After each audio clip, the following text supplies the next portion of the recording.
विश्व प्रसिद्ध पुरी रथयात्रा पाई आज पवित्र रामनवमी रे रथ काठ चिरट काम आरंभ होईछि अनुकूल होईछि। पुरी श्रीमंदिर मुख्य प्रशासक मुख्य महाराणा मंदिर अधिकारी और अन्य सेवायत माने शोभायात्रा रे कटक खपुरिया स्थित वन विभाग करत कଳରେ पहुंचबा परे सेठारे तीनोटी धौरा काठर चिरट काम आरंभ होईथिला। पर्यायक्रमे 7000 घनफुट काठ एठारे चिरट होई पूरी जीव। अक्षय तृतीयारू रथ निर्माण काम आरंभ हेब। प्रथम दिन में चिरट होइथिबा 3 खंड धौरा काठ आगे पूरी जीव। परे परे खपुरिया रे रथ यात्रा पाई आसीथिबा असन खाट 184 खंड, धौरा काठ 75 खंड, मऊ काठ 4 खंड, फासी 57 खंड, सिमिली 21 खंड चिरट काम हेब। तेज रथ निर्माण काम जेतिकी आगेब एठारू काठ चिरट काम शेष करा जाई ताकू पूरी पठाजिब। प्रति वर्ष परी रामनवमी रे रथ काठ चिरट आरंभ होबार परंपरा रही एवं यही विधि परंपरा अनुसार आज अनुकूल होईछि। रथ काठर जो चिरट प्रक्रिया आरंभ होईछि, काम आरंभ होईछि एवं यही समय कटक खपुरिया रे एक आध्यात्मिक परिवेश मध्य सृष्टि होइथिला। आध्यात्मिक परिवेश भितरे ए रथ काठ चिरट प्रक्रिया आरंभ होईछि। खपुरिया करत कଳରେ ए काठ चिरट होईछि। तीनोटी धौरा काठर चिरट काम प्रथमे आरंभ होईछि। पर्यायक्रमे 7000 घनफुट काठ चिरट होई पूरी पठाजिब। अक्षय तृतीयारू रथ निर्माण काम आरंभ हेब। ता पूर्वरु ए समस्त प्रक्रिया सरिब। रथ काम जेते आगेब सेही अनुसार काठ चिरट होई पठा जाउथिबो। प्रथमे ए 3 खंड धौरा काठ चिरट होई पठाजिबो। परे परे 184 खंड असन, 75टी धौरा, 4टी मऊ, 57 खंड फासी काठ पठाजिबो एवं रथ काठ चिरट समय गोटे आध्यात्मिक परिवेश खपुरिया स्थित करत कଳରେ सृष्टि होइथिला।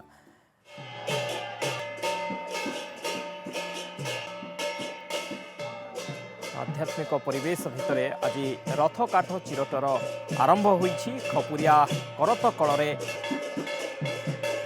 एक प्रक्रिया आरंभ होईछि एवं श्रीमंदिररू आज्ञामाल आसवा पर ए प्रक्रिया आरंभ होईछि। मंदिर प्रशासक मुख्य प्रशासक वरिष्ठ सेवायत माने एवं मुख्य महाराणा समस्त उपस्थिति रे ए प्रक्रिया आरंभ होईछि। प्रतिक्रिया रही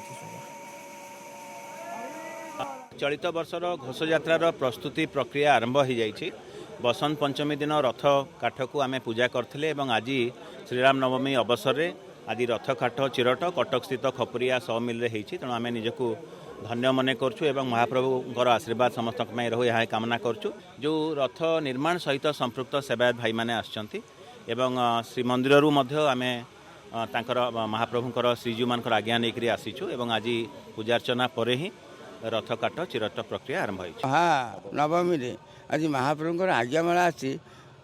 तीनोटी धौरा काठ आज अनुकूल करा देई तीन महाप्रभुଙ୍କର अर कटा चली आरंभ होला। एठू आमर रथ पर्यंत यू कटा यू आरंभ चलो। या आमर पई कटा हम, अर कटा हम, पई कटा हम, तापर साइज कटा आम पूरी की पठेबे। एरा हमर तीनटी रथरे व्यवहार होइते ता पर्यायक्रम करा जाइते। फास्ट एट धौरा मई जाइजिवो, तापर फासी काठ व्यवहार हबो।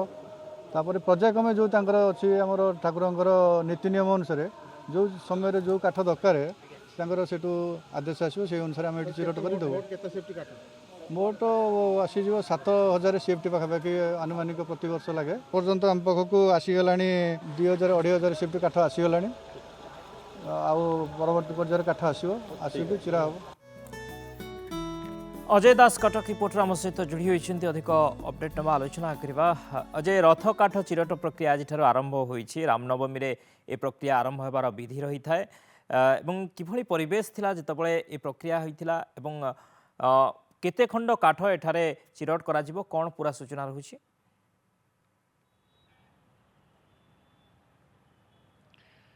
सत्य आपण परिवेश कथा पचारुछंती। आज हूँ रामनवमी एवं परंपरा अनुजाई प्रतिवर्ष श्रीमंदिर विशेष करिकी जो माने रथ काम नियोजित हुअन्ति महारणा एवं सेवायत एवं प्रशासनिक अधिकारी मंदिरर समस्ते सेठू आज्ञा धरिकी आसंती। आज समय निर्घंट होता 12:30 गोटे भितर से आसिके पहुँचे। ठीक सही समय से आसिके पहुँचले एवं पूर्वर कटक रे किछि महिला भक्त एवं किछि जो माने वन विभाग कर्मचारी समस्त उपस्थित थिले। गोटे शोभा यात्रा घंट कहतु बा मृदंग कहतु बजैकी से करत कल पाखक जाइथिले समस्ते से आज्ञा को धरिकी एवं सेठारे 3टी धौरा काठ प्रथम रखाइतिला साहित्य करिकी ताकू से पूजा अर्चना करथिले एवं तापरे समस्त अनुमति नहीं कि अर्थात महाप्रभुंर आज्ञा नहीं कि सेमाने ताकू चिरट काम आरंभ करथिले। निश्चित भाव में कहीपर प्रथम जेहेतु धौरा काठर प्रथम चिरट काम आरंभ हुए तापर पर्यायक्रमे 850 पाखापाखि विभिन्न प्रकार काठ खंड से चिरट करेंगे से 7000 घनफुट्र काठ प्रस्तुत करके रखा जहाँ वन विभाग पक्षर सूचना दि जाऊला। ढेंकानाल कहतु नयागढ़ कहतु दशपल्ला कहतु एसबू जंगल धीरे धीरे काठ आसिके पहुँचुची किंतु चिरट कथा जितेबाला आप कहते से परिवेश कथा मुझे कहबी जमती लगुला जे महाप्रभुंकर बा तीन ठाकुरंकर रथयात्रा काम आरंभ हो गला। उपस्थित 100 रु अधिक सेवायत कहतु स्थानीय लोक हुंतु समस्ते भाव विहुल हो पड़ते जितेबाला प्रथम चिरट आरंभ होता। बाकी ये प्रक्रिया आरंभ होला परे फासी काठ हो शिमिली काठ हो आउ विभिन्न किस्मर काठ सब आसब ताकू चिरट करी कोटा चक्कर लगे कोटा विभिन्न प्रकार पूरा रथ निर्माण काम जे सब भिन्न भिन्न काठ सब लगे सेगुड़िक से प्रस्तुत करेंगे एवं ठीक अक्षी तृतीया पूर्व प्रथम पर्याय काठ जाइए पुरी रे पहुँची तापर रथ निर्माण चली विभिन्न काठ सब कटा होकर सेठिके जाऊब। तेणु शक्ति निश्चित भाव में महाप्रभुंकर आज्ञा नहीं कि समस्ते आसी महाप्रशासक जो माने मुख्य प्रशासक तांको कहवा कथा होची ये सब 3 ठाकुरंकर आज्ञा एवं तांकर आज्ञा नहीं कि एठी चिरट काम आरंभ होईची। निश्चित भाव में रथ निर्माण काम सुरखुरे चलिबो एवं रथ यात्रा पई आमे जो प्रथम ही प्रस्तुत अछंती से काम आगु को पादे जाइछि ए चिरट काम स्पष्ट होउची। शक्ति ओके बहुत बहुत धन्यवाद अजय समस्त सूचना पाई। अजय दास कटक रिपोर्टर अधिक सूचना देते चिरट प्रक्रिया आरंभ होईछि रथ काठ चिरट प्रक्रिया आरंभ होईछि अक्षय तृतीय रथ काम आरंभ हेबो अनुकूल हेबो ता पूर्व आज 3टी काठरू आरंभ होईछि रथ काठ चिरट प्रक्रिया।